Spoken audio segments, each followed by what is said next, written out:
Assalamualaikum warahmatullahi wabarakatuh. A'udzu billahi minasyaitonir rajim.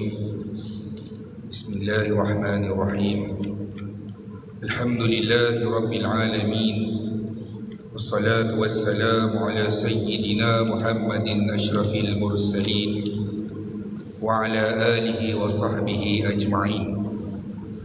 Subhanaka la ilma lana illa ma 'allamtana innaka antal alimul hakim. Wala hawla wala quwwata illa billahil aliyyil azim.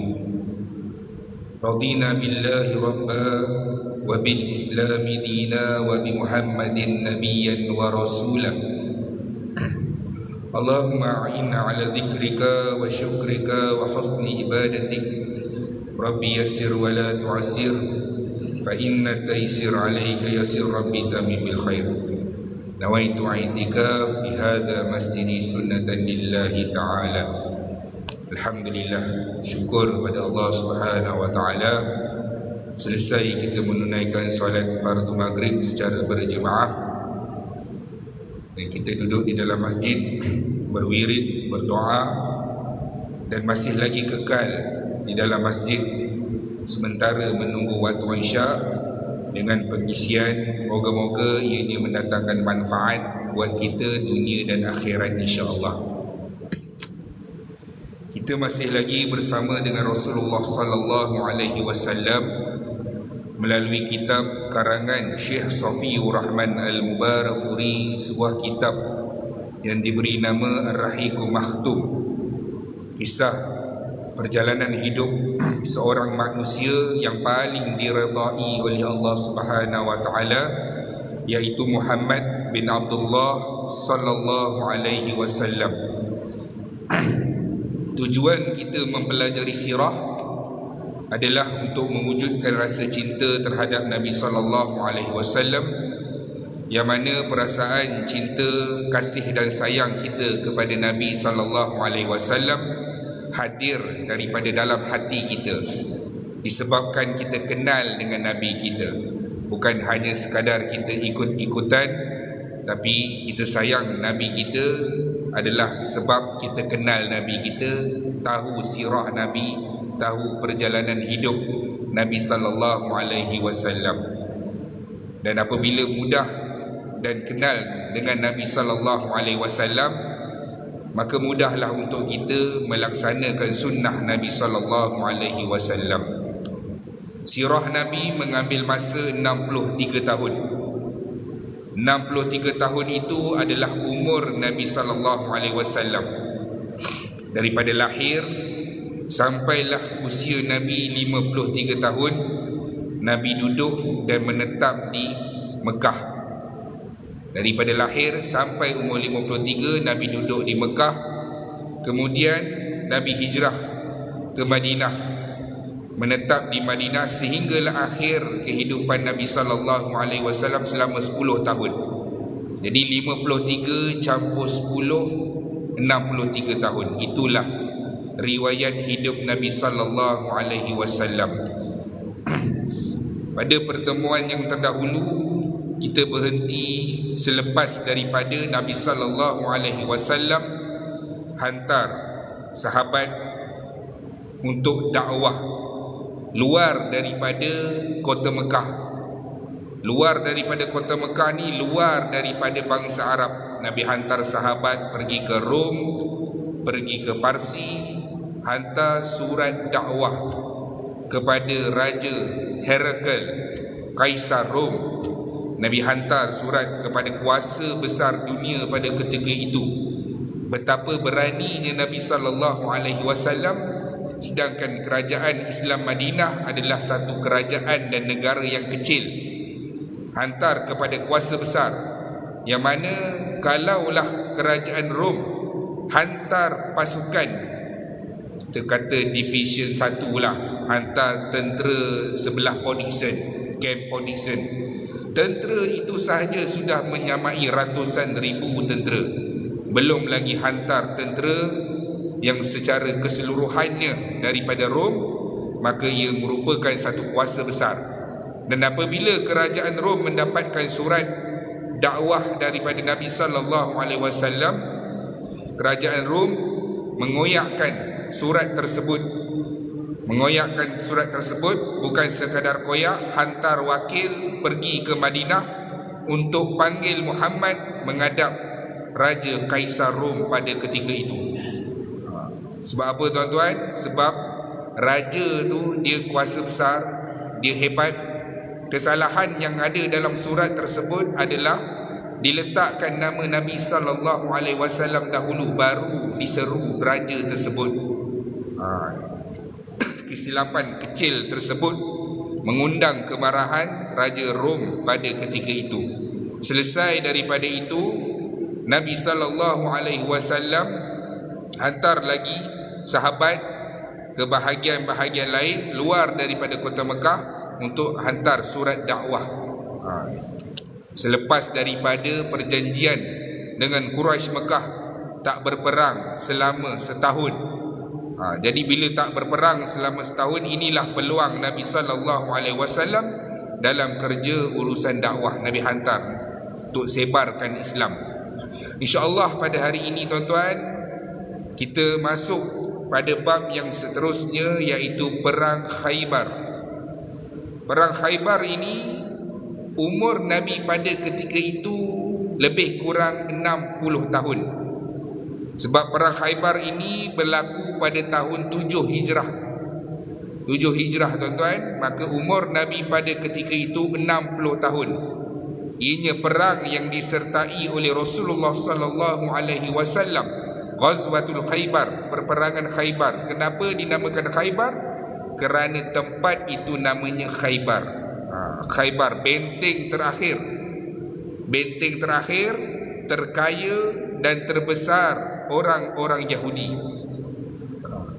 Nabi sallallahu alaihi wasallam pernah usir Yahudi daripada Bani Nadir kerana cubaan membunuh Nabi sallallahu alaihi wasallam, dan mereka lari ataupun keluar daripada kota Madinah dan tinggal menetap di Khaybar.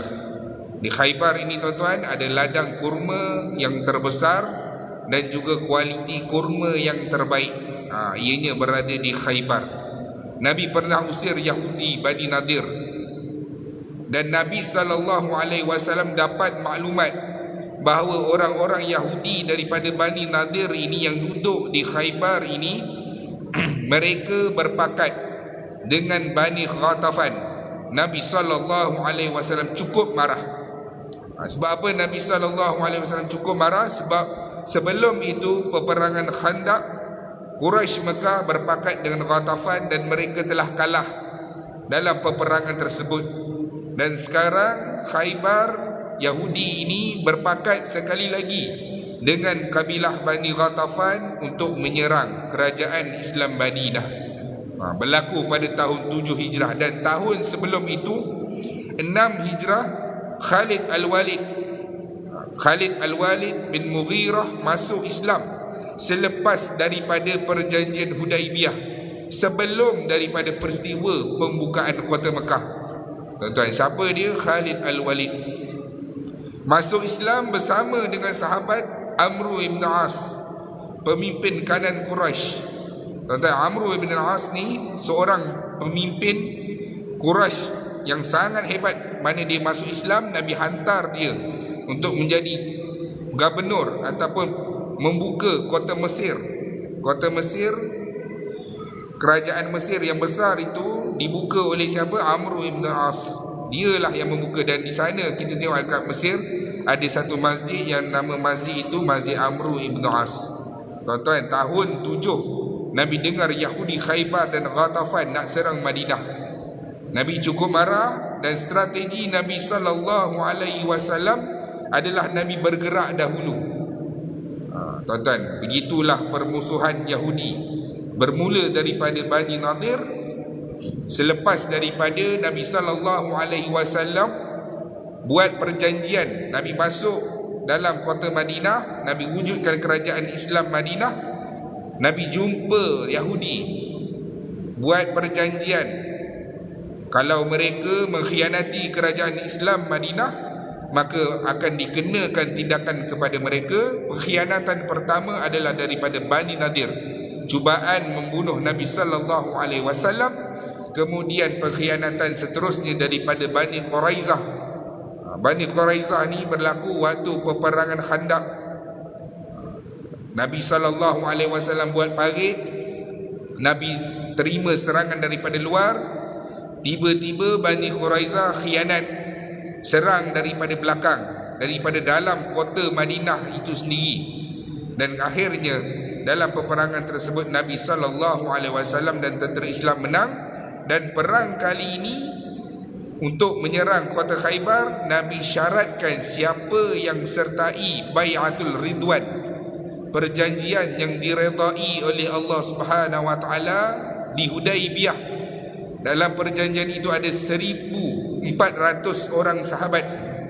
Nabi syaratkan yang berada bersama-sama dalam Bai'atul Ridwan untuk masuk dalam peperangan Khaybar ini. Tuan-tuan, ia satu peperangan yang Nabi sallallahu alaihi wasallam pilih sahabat bukan sahaja daripada sudut kekuatan, kehebatan mereka, sadar ke tak sadar ke, tapi yang mana memiliki iman dan keyakinan yang tinggi, itulah yang Nabi sallallahu alaihi wasallam pilih. Tuan-tuan, 1,400 orang sahabat yang mengikuti bersama-sama dalam perjanjian Bai'atul Ridwan di Hudaibiyah. Satu perjanjian yang Nabi bersama dengan sahabat, Allah puji perjanjian Bai'atul Ridwan ini, tuan-tuan. Itu tingkatan sahabat yang mana yang paling tinggi, iaitu at-tabaqatul ula, 4 sahabat Nabi sallallahu alaihi wasallam, Abu Bakar, Umar, Uthman, Ali. Lepas itu al-ashratul mubashirun nabil jannah, 10 yang dijamin syurga. Dan tingkatan yang keempat adalah yang sahabat yang turut serta dalam Bai'atul Ridwan. Dan yang keempat adalah sahabat yang menyertai peperangan Badar. Ini kelebihan sahabat Nabi sallallahu alaihi wasallam. Nabi pergi tawan Yahudi Khaybar bergerak, tuan-tuan. Selalunya strategi Nabi sallallahu alaihi wasallam, kalau Nabi dengar berita ada yang nak serang dan berita itu sahih, selepas Nabi hantar pasukan Sariyah, penyiasat, Nabi akan gerakkan tentera dahulu. Kalau kita perasan daripada peperangan Badar, peperangan Uhud, kesemua peperangan Nabi akan hantar dulu tentera. Nabi dengar sebelum musuh datang, Nabi dahulu gerakkan tentera. Termasuklah dalam peperangan Khaybar, bergerak bersama dengan sahabat beserta dengan kekuatan 200 tentera berkuda. 200 tentera berkuda. Kalau tuan-tuan perasan dalam peperangan Uhud, Nabi sallallahu alaihi wasallam ada 2 ekor tentera berkuda. Dekat situ kita boleh nampaklah perkembangan orang-orang Islam. 200 tentera berkuda bersama dengan 20 isteri para sahabat Nabi sallallahu alaihi wasallam.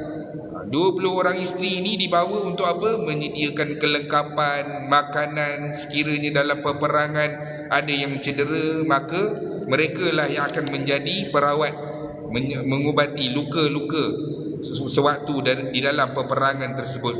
Tuan-tuan, Nabi sampai awal, musuh tak sedia lagi, musuh baru nak susun strategi, Nabi dah gerak awal dan sampai di kawasan yang bernama Raji'. Satu kawasan yang bernama Raji', yang mana kawasan ini Khaybar terletak di timur laut Madinah, 70 batu daripada Madinah. Ar-Raji' ini antara Ghatafan dan juga Madinah. Strateginya Nabi duduk buat kamp tentera di Raji', bertujuan kalau Ghatafan nak hantar bantuan akan disekat oleh tentera Islam yang berada di tengah-tengah antara Madinah dan juga Ghatafan. Nabi bermalam di situ dan esoknya barulah Nabi sallallahu alaihi wasallam menyerang kota Khaybar. Tuan-tuan, 70 batu. Khaybar ini 70 batu daripada Madinah. Kita boleh bayangkanlah bagaimana Nabi sallallahu alaihi wasallam dengan sahabat keluar untuk berperang pada ketika itu. Kota Khaybar ini adalah satu kota yang mana ianya dibina berlapis-lapis. Kota di dalam kota di dalam kota. Ada benteng yang bernama Naim, ada benteng yang bernama Al-Qamus. Benteng-benteng tersebut Nabi SAW tawan satu persatu sampailah di satu benteng, yang mana benteng itu namanya Al-Qamus. Benteng itu cuba ditawan beberapa kali tapi tidak berjaya. Para sahabat datang jumpa Nabi SAW, "Ya Rasulullah, sukarnya untuk kita memecahkan ataupun menembusi benteng Al-Qamus ini." Dan Nabi SAW sebut kepada para sahabat, "Benteng ini aku akan serahkan kepada seseorang. La ukhtiyanna rayatan ghadan rajulun yuhibbullaha wa rasulih wa yuhibbullaha wa rasuluh." Aku akan serahkan panji kepada seorang lelaki yang mana dia ini mencintai Allah dan Rasulnya, dan Allah dan Rasulnya pun mencintai lelaki ini. Tuan-tuan, bila sahabat dengar, selepas sahabat mendengar ucapan Nabi SAW, semua sahabat mempamerkan diri mereka di depan Nabi SAW. Sebab apa tuan-tuan? Sebab nak dapatkan gelaran itu, gelaran, title itu. Nabi sebut, "Aku akan bagikan pada keesokan yang akan menawan benteng Al-Qamus ini. Dia ini adalah seorang lelaki yang mana dia mencintai Allah dan Rasulnya, dan Allah dan Rasul pun mencintai dia." Tuan-tuan, siapa yang iktiraf itu? Nabi SAW. Gelaran akhirat inilah yang para sahabat nak kedudukan tersebut. Dan pada keesokan harinya semuanya mempamerkan diri masing-masing kepada Nabi SAW. Maksudnya apa tuan-tuan? Maksudnya tunjuk muka kepada Nabi. Kot-kotlah kalau Nabi pilih sahabat tersebut. Habis daripada peristiwa tersebut, Nabi tanya, "Di mana Ali?" Di mana Ali? Maka sahabat yang lain sebut bahawa sesungguhnya Saidina Ali dia sakit mata, ya Rasulullah. Nabi berkata, "Panggil Ali." Panggil Ali. Ali sampai di hadapan Nabi SAW. Maka Nabi SAW ubatkan mata Saidina Ali pada ketika itu. Tuan-tuan, selepas daripada itulah Saidina Ali lah yang memimpin pasukan tersebut untuk menawan kota Khaybar, benteng iaitu Al-Qamus. Di mana Saidina Ali ni dia bermubarazah. Mubarazah ni apa? One by one, satu lawan satu. Saidina Ali jumpa Marhab. Marhab ni siapa? Dia adalah panglima satu tentera Yahudi. Mubarazah dengan Saidina Ali, satu lawan satu. Dalam pertempuran satu lawan satu itu, akhirnya Saidina Ali berjaya meletakkan ataupun menghayunkan pedangnya dan terkena pada topi besi Marhab, sehingga pecah topi tersebut terkena pada bahagian mulut Marhab dan menyebabkan Marhab pada ketika itu mati disebabkan daripada tetakan tersebut. Tuan-tuan, kisah daripada sahabat Nabi SAW dalam peristiwa perang Khaybar, yang mana perang ini menentang Yahudi. Samalah hari ini kita tengok apa yang berlaku. Orang-orang Islam di Palestin yang menentang penaklukan daripada Israel. Tuan-tuan, ada orang kata apa?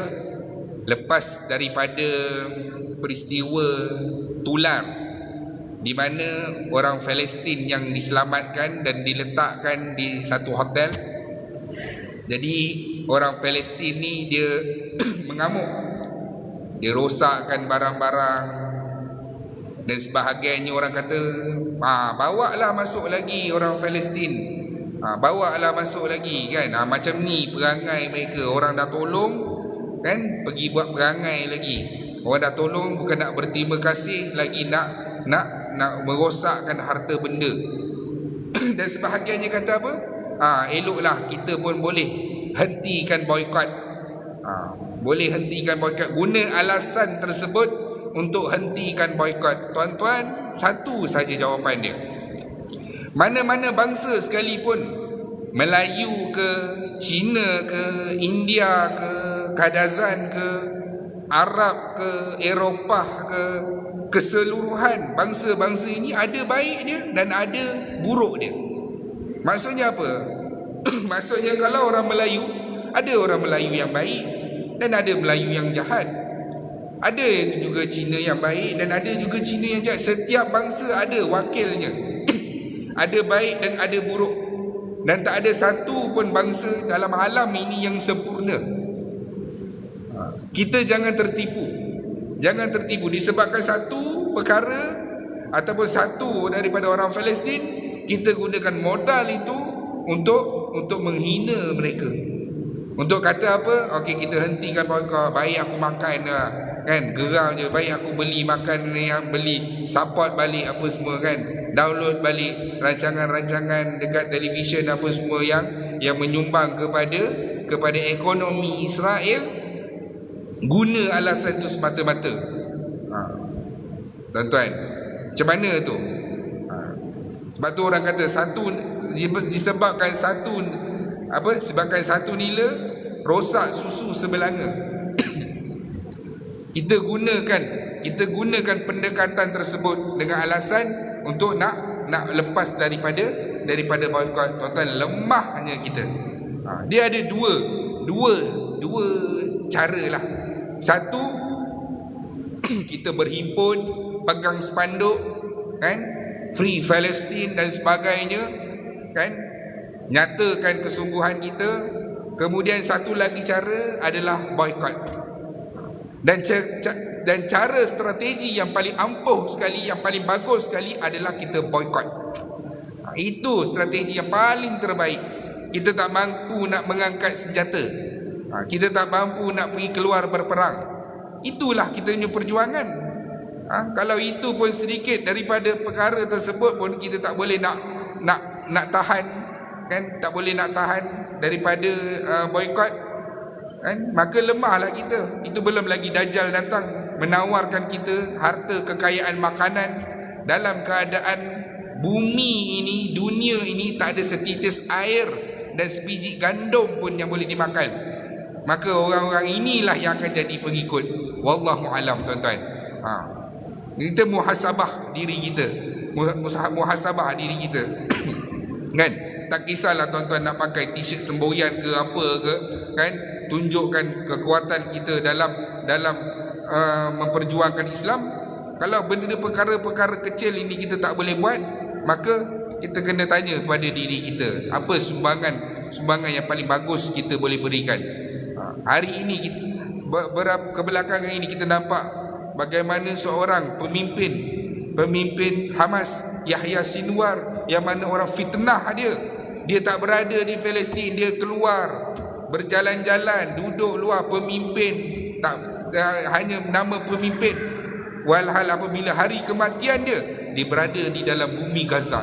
Dia duduk bertempur di barisan hadapan, memegang senjata, sampailah ketitisan ataupun hayatnya yang terakhir, dia mampu membalingkan sebilah besi dan sebagainya kepada drone tersebut. Tuan-tuan, berapa banyak orang fitnah dia kata inilah walhal sebenarnya pemimpin ni baik saja dengan kepimpinan Netanyahu. Fitnah, tuan-tuan. Dia dah mati, dah syahid.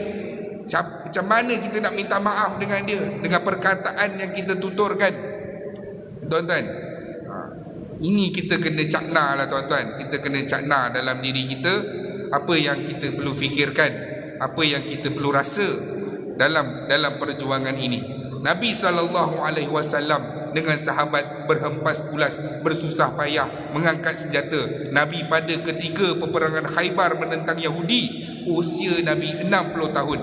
Tuan-tuan, kita 60 tahun pun kalau tentera dah pencen dah. Tak boleh berperang dah, pencen. 60 tahun dah, awal lagi daripada itu kalau tentera dia dah pencen dah. Tak boleh, tak sesuai untuk berperang. Nabi SAW 60 tahun mengangkat senjata, tuan-tuan. Inilah tujuan kita mempelajari sirah.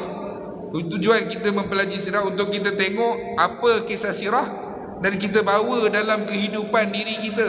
Apa yang boleh kita sumbangkan, apa yang kita boleh berikan manfaatnya. Takkanlah hanya kerana seorang Palestin yang mengamuk, merosakkan harta benda, kita bom semuanya sekali. Bagaimana dengan orang yang mati dalam keadaan terbakar? Bagaimana wartawan yang mati dalam keadaan hancur, pecah kepalanya? Bagaimana pula hari ini kembar yang baru lahir, baru dapat sijil lahir, sudah esoknya didaftarkan sijil kematian. Tuan-tuan, tak maaf lah tuan-tuan, kita tak boleh sebenarnya dalam hal ini mesti ada pendekatannya dalam jiwa kita. Apa perjuangan dan sumbangan kita? Adakah kita berdakwah? Adakah kita pernah Islamkan orang? Adakah apa sumbangan kita? Adakah kita nak jadi orang Islam yang hanya datang keluar masuk masjid, beribadah pada Allah Subhanahu Wa Taala, jaga amalan kita tanpa kita hiraukan orang-orang di sekeliling kita? Tuan-tuan, tanya pada diri kita sendiri. Semak tuan-tuan, apa sumbangan yang kita boleh berikan sedikit sebanyak di hadapan Allah Subhanahu Wa Taala. Ya Allah, aku tak boleh keluar berperang. Aku tak boleh nak pergi ke sana untuk mengangkat senjata. Ya Allah, kalau aku mati dalam keadaan aku, usaha aku boikot ini, ya Allah, aku mati, ya Allah, terimalah mati aku sebagai mati syahid. Tuan-tuan, siapa-siapa yang berazam untuk mati syahid dan dia mohon sungguh-sungguh kepada Allah yang dia nak mati syahid, walaupun dia mati di atas katil sekalipun, Allah akan kira dia sebagai mati syahid. Tuan-tuan, perjuangan kita tuan-tuan. Orang Islam ni, kita tengok dalam peperangan Uhud. Dalam peperangan Uhud, waktu Nabi SAW dikatakan wafat, Muhammad dah mati. Tuan-tuan, sahabat Nabi SAW bangun, Anas bin Nadir bangun. Dia kata, kalau Muhammad mati sekalipun, adakah kita akan lemah? Ada sahabat yang terlepas senjata dia daripada tangan dia, terlepas, tak semangat dah. Sahabat bangun, kalau Muhammad mati pun Tuhan Muhammad akan kekal hidup selama-lamanya dan tak pernah akan mati. Maka berjuanglah seperti jalannya Muhammad, berjuanglah, matilah seperti matinya Muhammad dalam perjuangan ini. Tuan-tuan, sahabat begitu. Orang Islam ni dua sahaja tuan-tuan. Kalau dia berperang, dia menang, Alhamdulillah. Kalau dia berperang, dia mati syahid pun Alhamdulillah. Sebab apa? Orang yang kita menang pun Alhamdulillah, kita mati pun Alhamdulillah. Sebab ganjaran orang yang mati syahid ini, dia tidak merasai pun sakit sakaratul maut. Dia tak merasa pun sakit yang tu. Kemuliaan orang yang mati syahid, masuk syurga dalam keadaan tanpa hisap. Tuan-tuan, berapa ramai yang akan beratur di padang mahsyar nanti menunggu giliran. Tiba-tiba Allah panggil, mana yang mati syahid, masuk ke dalam syurga tanpa hisap. Sekeping pun, satu kulit buku amalan dia pun tak dibuka, terus masuk ke dalam syurga Allah Subhanahu Wa Taala. Tuan-tuan, tak ada kerugian pun. Allah bagikan ujian seperti ini untuk nak lihat perjuangan kita sampai ke arah mana. Tuan-tuan, ada yang sampai sebut apa, dah mati dah, saya tak tahulah apa istilah dia tu. Tapi orang Islam tuan-tuan yang buat tu, saya tak tahulah fake account ke apa ke. Tapi kalau dia orang Islam yang betul, maka bertaubatlah dia kepada Allah Subhanahu Wa Taala. Tak tahu apa yang kita nak sebut di hadapan Allah Subhanahu Wa Taala. Perjuangan tuan-tuan. Yahya Sinwar lahir di dalam kamp tahanan, membesar, keluar, berjuang masuk lagi dalam kamp tahanan 20 tahun. Tak ada rehat tuan-tuan, tak ada rehat. Itulah bayaran yang diberikan kepada Allah Subhanahu Wa Taala. Begitu tuan-tuan. Dalam peperangan Khaybar ada seorang hamba Habsyi. Seorang hamba Habsyi, dia ni kulit hitam. Dia ni hamba Habsyi kulit hitam ni, dia ni mengembala kambing tuan dia. Tuan dia adalah penduduk Khaybar. Tuan-tuan, bila tentera Yahudi ini keluar bersiap-siap, yang nak mengembala kambing ini, si Habsyi ini, yang lelaki kulit hitam ni, dia tahan. Dia kata kejap. Ni nak pergi mana ni? Dia tanya dengan tentera yang sedang bergerak tu. Kami keluar untuk berperang. Perang dengan siapa?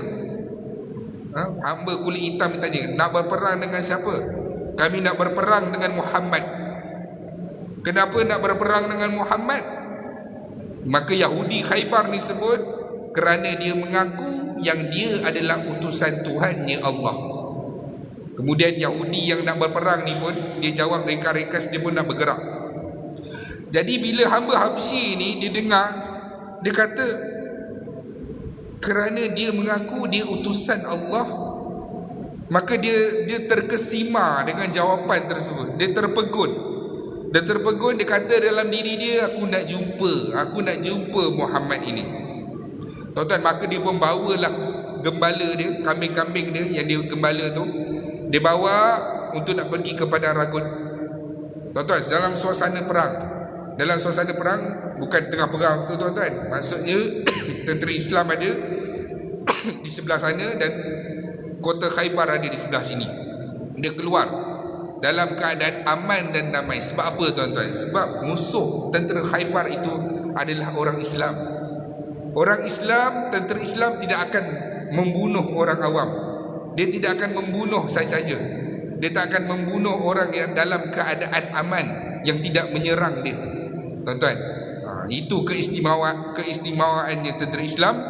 Dia bawa gembala kami ni sampai dekat kamp tentera Islam, nak jumpa dengan Muhammad. Sampai di hadapan Nabi SAW, dia tak kenal lagi mana satu. Dia tanya, kamu siapa? Akulah Muhammad. Apa yang kamu bawa? Dia kata, aku adalah pesuruh Allah dan aku mengajak orang semua untuk masuk Islam. Kemudian hamba kulit hitam ni tanya, kalau aku masuk Islam, aku terima bersaksikan kamu ini adalah pesuruh Allah, apa yang aku dapat? Hamba kulit hitam ni tanya. Maka Nabi SAW sebut, kamu akan diredai Allah dan kamu akan dimasukkan ke dalam syurga. Tuan-tuan, hamba Habsyi ini dia kata apa? Kalau macam tu, aku ikut kamu berjuang. Aku terima Islam dan aku ikut kamu bersama-sama berjuang. Selepas dia masuk Islam, dia sebut kepada Nabi SAW, ya Rasulullah, ini kambing bukan milik aku. Nampak tuan-tuan? Amanah ada dia. Dia kata, kambing ini bukan aku punya, tapi tuan aku yang berada di dalam kota Khaybar. Kalau kita buat apa tuan-tuan? Kenduri lah kambing kan. Tentera Islam pun ada 1000 lebih kan. Kambing pun ada. Apa lagi buat jamuan makan lah malam tu. Tapi amanahnya, hamba kulit hitam ni kata, ini bukan kambing aku, ini kambing milik tuan aku yang ada dalam kota Khaybar. Maka Nabi SAW kata, bawa ke depan sikit, kemudian lepaskan dia. Allah akan membimbing dan mengaturkan dia balik pulang menuju ke tuan dia. Tuan-tuan, jadi Habsyi ni pembuat, lepaskan dan biarkan kambing itu. Dan memang kambing itu sampai kepada tuan dia. Maka tuan dia pun fahamlah bahawa sesungguhnya hamba dia tadi, hamba kulit hitam yang mengembala kambing dia tadi telah pun memeluk Islam. Kemudian dia masuk berperang, bertempur bersama dengan Nabi SAW dalam peperangan Khaybar tersebut. Habis daripada peperangan Khaybar tersebut, kumpulkan jenazah syuhada. Bila sampai kepada jenazah kulit hitam tadi tu, dia masuk Islam tuan-tuan. Dia masuk Islam dan dia mati syahid. Dia mati syahid. Nabi SAW nampak, dia kata dengan sahabat, ini ke pemuda yang mengembala kambing yang masuk Islam tadi? Maka para sahabat menjawab kepada Nabi SAW, ya, inilah pemuda tadi. Maka Nabi SAW puji. Nabi kata apa? Habis perang Nabi puji. Nabi kata apa? Sedikit amalan dia, amilat qalilan wa ujirat kathiran. Sedikit tuan-tuan, dia masuk Islam dalam keadaan belum satu sujud pun yang dia buat, puasa pun dia tak buat lagi, zakat pun dia tak buat lagi, sembahyang pun belum lagi. Hari pertama masuk Islam, kebetulan peperangan Khaybar, bertempur dan mati syahid. Tuan-tuan, Nabi puji dia tidak beramal, tapi dia adalah merupakan ahli syurga. Tuan-tuan, sebab tu kita tak boleh nak bagi kata putus dekat orang, siapa-siapa pun dalam alam ini. Tuan-tuan tengok scroll Facebook apa ke kan, tengok orang teruk sikit kan, jaga mulut kita. Jangan kata dia ni memang neraka lah, dia ni memang tak nampak ni. Tengok pula sajat kan, tuan-tuan tengok memanglah duduk pula dekat luar negara tu, memang tak ada bibir habis lah, mati kafir lah dia ni kan. Tuan-tuan jangan sebut dengan mulut kita. Nabi SAW bersaksi kan sendiri, Yahudi ni ataupun hamba Habsyi ni, dia ni hari pertama masuk Islam, hari pertama mati syahid. Kita tak tahu pengakhiran sesuatu perkara. Boleh jadi kita berada di tempat kita rasa selesa, kita boleh pergi sembahyang, kita boleh berzikir, kita boleh mengaji Al-Quran. Tuan-tuan, dalam keadaan itu kita yakin aku ini terpelihara. Kita sebut dekat diri kita, aku terpelihara. Mustahil aku akan menjadi kufur pada Allah Subhanahu Wa Taala. Kita tak tahu pengakhiran. Sebab tu kita minta kepada Allah supaya apa? Matikan aku dalam keadaan husnul khatimah. Itu doa tu, matikan aku dalam keadaan husnul khatimah, untuk minta pengakhiran yang baik. Kita tak tahu, boleh jadi pada pengakhiran kita tak tahu di mana kedudukan kita. Boleh jadi setahun lagi kita nak mati, Allah bolak-balikkan hati kita, tuan-tuan. Tiba-tiba terpesona dengan agama lain. Wallahu alam, minta dijauhkan. Kita tak tahu, tuan-tuan. Hati kita berubah, maka kedudukan kita lebih hina daripada hamba Habsyi tadi yang masuk Islam. Kemudian, tuan-tuan, ada seorang hamba Arab Badui dalam peperangan Khaybar. Arab Badui ini dia masuk Islam. Dia masuk Islam lepas daripada peperangan tersebut, dapat harta rampasan, dapat harta ghanimah, harta rampasan perang, diberikan bahagian-bahagian sampai kepada bahagian dia. Dia tanya kepada sahabat yang lain, ni harta apa ni? Sahabat kata, ini harta rampasan perang, bahagian kamu, ambil. Memang dibenarkan dalam Islam, harta rampasan perang boleh ambil bahagian tersebut, bukan mencuri dan sebagainya, memang dibenarkan. Maka hamba Badui ni bawa harta tersebut, dia berjumpa dengan Nabi SAW, mencari Nabi SAW. Dia kata, ya Rasulullah, ini harta apa? Harta kamu, hak kamu. Kamu masuk dalam perang dan ini adalah harta rampasan perang milik kamu. Maka disebut kepada Nabi SAW, ya Rasulullah, aku berperang hanyalah semata-mata kerana Allah dan Rasulnya, dan aku berharap leherku ini ditombak dengan tombak musuh. Aku tidak memerlukan harta ini kerana aku berjuang semata-mata kerana Allah dan Rasulnya. Tuan-tuan, Nabi SAW, dalam apa-apa saja perbuatan kita, biarlah Allah sahaja yang menilainya. Biar Allah saja yang menilainya. Kita tak harap orang lain untuk memuji kita. Apalah ada pada pujian orang kalau semata-mata membuatkan kita menjadi riak dan takabur dan membaham keseluruhan amalan kita. Riak, takabur, ujub riak dan takabur ini membaham keseluruhan amalan kita. Walaupun kita seorang-seorang, tuan-tuan, seorang-seorang masuk dalam masjid ni subuh, kebetulan malam tu pagi tu bangun awal, start motor awal, kenderaan awal sampai kan, tiba-tiba hari tu mood dia jadi baik kan, subuh hari Sabtu sampai awal sampai awal solatlah dekat tiang ni. Habis solat bagi salam, pandang belakang. Tuan-tuan, tak ada orang nampak, tak ada apa-apa. Dia dalam hati dia sendiri. Dia kata apa? Ish, bagus aku hari ni. Awal. Semayang 2 rakaat sebelum subuh lebih baik daripada dunia dan isinya. Aku seorang awal ni, tuan-tuan, dia seorang-seorang saja. Kalau ada perasaan ni, tuan-tuan, tepis istighfar, sebut dalam diri kita, segala benda yang aku buat baik ni semua datang daripada Allah, semua yang buruk adalah daripada diri aku. Tepis, tuan-tuan, jangan dilayan. Sebab apa? Lepas dia dapat diujub, dia akan jadi riak. Bila dia jadi riak, dia nak buat baik mesti kena depan orang. Dia mesti nak kena depan orang. Kalau orang nampak, kan, orang nampak dia, baru dia nak masuk duit dalam tabung. Kalau orang tak nampak, dia tak masuk pun. Dia mesti nak buat baik, mesti nak kena tunjuk apa-apa saja. Dia bukan buat jahat, tuan-tuan, dia nak buat baik. Bukan dia mencuri ke apa, nak buat baik, tapi mesti dia nak kena tunjuk dekat orang. Ini riak. Dan apabila dah sampai satu riak, dia akan berpindah kepada satu lagi fasa, iaitu takabur. Takabur ni menafikan yang lain, kan, dia seorang saja yang benar. Takabur, bangga diri, besar diri.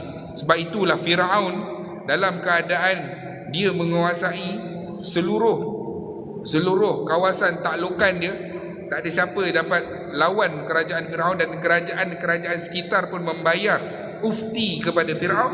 Sebab tu Firaun dengan bangga diri dan besarnya sampai mengklarifikasikan diri dia sebagai Tuhan.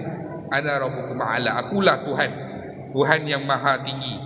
Sampai tahap begitu, tuan-tuan, dia membesarkan diri dia sampai dia mengaku dia Tuhan. Iblis pun tak mengaku Tuhan. Iblis pun nampak Firaun, dia kata lagi hebat Firaun daripada aku.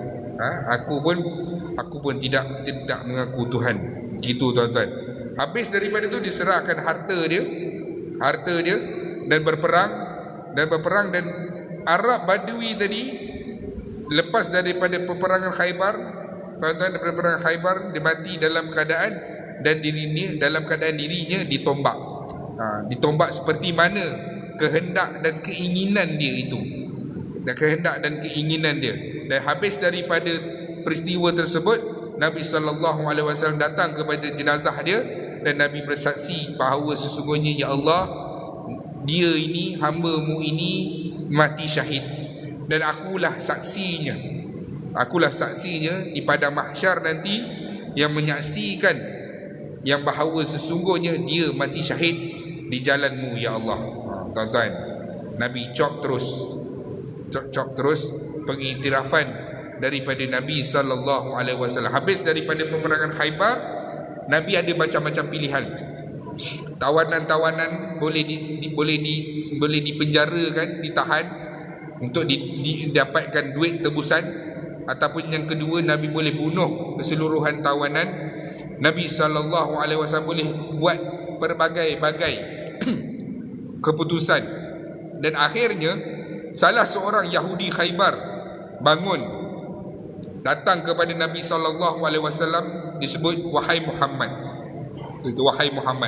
kami penduduk Khaybar, izinkan, dia minta tawaran kepada Nabi, izinkan kami orang-orang Khaybar duduk di kota Khaybar, mengusahakan ladang-ladang Khaybar ini, dan kamu sebagai kerajaan Islam Madinah ambillah manfaat daripadanya. Tuan-tuan, Nabi SAW sebut kepada orang Yahudi Khaybar, sesungguhnya segala kekayaan ladang-ladang Khaybar ini aku berikan separuh kepada kamu, dan separuh lagi untuk kerajaan Islam Madinah. Tuan-tuan, kalau Nabi nak ambil semuanya pun boleh, tapi Nabi bagi separuh kepada Yahudi Khaybar dan separuh lagi kepada kerajaan Islam Madinah. Yahudi terpegun dengan keputusan tersebut, sambil menyatakan bahawa sesungguhnya agama kamu ini, Muhammad, akan menjulang tinggi dan akan tersebar di seluruh pelosok bumi ini. Tuan-tuan, dalam tahun tersebut juga, siapa dia? Ja'far bin Abdul Muttalib. Kalau tuan-tuan perasan, waktu awal-awal Islam dulu, Nabi arahkan sahabat hijrah ke Habsyah, duduk di sana bawah pelindungan Raja Ashamah Abjar, Raja Najasyi. Duduk di situ untuk dapat perlindungan. Sampailah tahun Nabi SAW dah umur 60 tahun 7 hijrah. Hijrah ke Habasyah tu sebelum daripada hijrah ke Madinah. Maksudnya awal, batch awal. Ja'far bin Abi Talib bersama dengan orang-orang yang hijrah ke Habasyah, akhirnya pulang beramai-ramai semula ke kota Madinah. Nabi SAW cukup seronok dan gembira, sehingga Nabi menyebut satu perkataan. Nabi kata, aku tak tahu apa yang menyebabkan aku menitiskan air mata kegembiraan, adakah dengan pembukaan kota Mekah ataupun kepulangan Ja'far bin Abdul Muttalib. Tuan-tuan, Nabi cukup suka dan gembira dengan kepulangan Ja'far bin Abdul Muttalib bersama dengan orang-orang yang keluar hijrah ke Habasyah dahulu, balik pada tahun 7 hijrah. Semuanya sekali pulang daripada Habasyah pergi ke Madinah untuk duduk bersama dengan Nabi sallallahu alaihi wasallam. Tuan-tuan, begitu perjuangan Nabi sallallahu alaihi wasallam. Kita mendengar sirah Nabi sallallahu alaihi wasallam untuk kita lihat bagaimana kesusahan dan kepayahan. Kepayahan kita adalah untuk menahan nafsu kita daripada membeli produk-produk daripada Israel. Maka tuan-tuan, siapa yang pada ketika ini yang masih kekal dan istiqamah dengan boikot ini, tuan-tuan, maka pujilah Allah Subhanahu wa taala. Maka tuan-tuan masih lagi berada di dalam perjuangan ini. Allah Subhanahu wa taala akan membalas segala kebaikan yang tuan-tuan lakukan, sumbangan yang tuan-tuan lakukan, kerana semuanya itu akan dikira sebagai pahala di sisi Allah Subhanahu wa taala.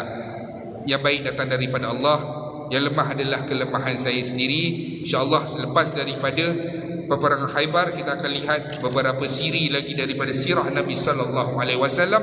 Berbaki lagi 3 tahun kehidupan Nabi sallallahu alaihi wasallam yang untuk kita teladani dan untuk kita ambil iktibar dalam kehidupan kita. Yang baik datang daripada Allah, yang lemah adalah kelemahan saya sendiri. Asbab daripada kita membaca sirah, moga-moga Allah Subhanahu wa taala himpunkan kita bersama dengan Nabi sallallahu alaihi wasallam dengan para sahabat di mahsyar nanti, insya-Allah. A'udzubillahi minasyaitonirrajim. Bismillahirrahmanirrahim. Alhamdulillahirabbil alamin, wassalatu wassalamu ala asyrafil anbiya'i wal mursalin wa ala alihi wa sahbihi ajmain. Ya Allah, ya Tuhan kami, ampunkanlah dosa-dosa kami, dosa kedua ibu bapa kami, dosa ahli keluarga kami, dosa rakan-rakan kami.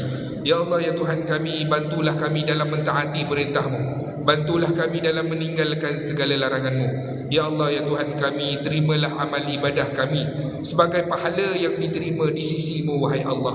Ya Allah, ya Tuhan kami, ringankan sakit sakaratul maut kami, matikan kami dalam keadaan husnul khatimah, jangan matikan kami dalam keadaan su'ul khatimah. Ya Allah, ya Tuhan kami, jadikan alam kubur kami di antara taman-taman syurga, jangan jadikan alam kubur kami di antara lubang-lubang neraka. Ya Allah, ya Tuhan kami, bangkitkan kami dalam keadaan redha dengan kami. Ya Allah, berilah buku amalan kami dengan tangan kanan kami, jangan beri buku amalan kami dengan tangan kiri kami.